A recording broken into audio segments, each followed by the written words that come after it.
Hey everyone, this is Jim Anderson with Psalm Tree Consulting, and I wanted to just take some time to talk a little bit more about biblical economics, focusing in this time on the wisdom literature. There is a lot in the wisdom literature about economics, and so I'll just talk a little bit about that here. Compassion for the poor is shown throughout the wisdom literature. So you might be asking, what is the wisdom literature? Well, simply put it, it's the books of Job through the book of Ecclesiastes. So there's 4 books. There's Job, Psalms, Proverbs, and Ecclesiastes. The poor and oppressed are mentioned continually. And it seems that caring for the poor is considered an indication of how someone values God. When people show disrespect for the poor, they're showing their contempt for God. King Solomon says in Proverbs 14:31, whoever oppresses a poor man insults his maker, but he who is generous to the needy honors him. So, and this is not the only place this kind of statement appears. Another important thread throughout these books is the concept of individual responsibility as a path to prosperity. There's a frequent connection made between initiative, hard work, diligence, and prosperity. Proverbs 10:4 says, a slack hand causes poverty, but the hand of the diligent makes rich. So an individual's moral character determines the path that a person's life takes. If a person lacks wisdom and character, is a fool, and he ends up with a lot of suffering as a result. The person with good character ends up with a prosperous life. And the person that refuses to work will end up in poverty. In fact, actually, the next verse 5, says, he who gathers in summer is a prudent son, but he who sleeps in harvest is a son who brings shame. So saying that laziness brings shame on your family. So, I'm not talking about the prosperity gospel here, and I believe those who teach that are sadly deceived. They're preaching that God automatically blesses the righteous with wealth. But Proverbs teaches that wealth is temporary. In Proverbs 27, verse 24, it says, for riches do not last forever. And does a crown endure to all generations? However, the general pattern is that prosperity is a matter of perseverance, hard work, and diligence. Now, obviously, that pattern isn't guaranteed in this sinful world. There are many exceptions to this pattern, and there are many poor people who are saints, and many wealthy people who are complete scoundrels. It's also common that the poor are in that condition because they are victims of injustice. Proverbs 13, verse 23 says, a fallow ground of the poor would yield much food, but it is swept away through injustice. There's an increasing amount of injustice in this fallen world that we're in. And there are many people with good character that are suffering at the hands of oppressive business owners and leaders that abuse the vulnerable, because it's become pervasive in this new gig economy. And I won't mention specifics, but I hope you know who I'm talking about. And it's pervasive. It's not just one company. Proverbs 14:23 says, in a toil there is profit, but mere talk tends only to poverty. The wealth is a result of hard work over time. And people who are ambitious, this is a good thing because they are motivated to work hard because they want to build a better life. However, it isn't wise to pursue shortcuts like a lot of us want to do.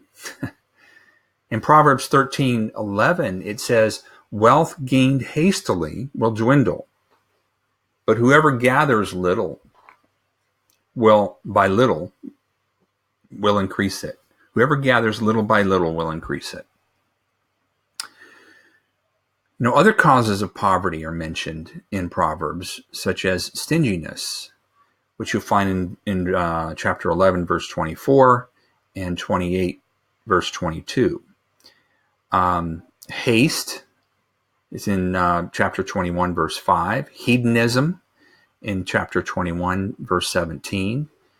And then oppression and favoritism in chapter 22, verse 16. That's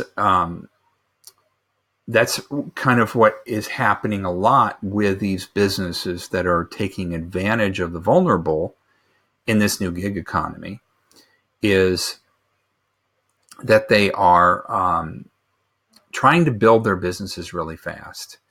And they're trying to do it with less capital, and they're trying to to squeeze out a profit, and they're doing it at the expense of these people that are working for them. And that those people are actually poor because anybody who's going to work for the kind of wage that some of these gig economy companies are offering, especially online, they are taking advantage of those vulnerable people. That's the problem with that business model, and it won't last long. And I don't know how this is going to turn out, but if you've seen what's going on with Uber in California, reclassifying their drivers as employees is a symptom of that. And you might see this turn around over time because we know what's right. And, some of these things that are being done in trying to, in this new economy and trying to build new models, is a mistake. And we need to, as part of the problem that has created this is that in our society today, we've become less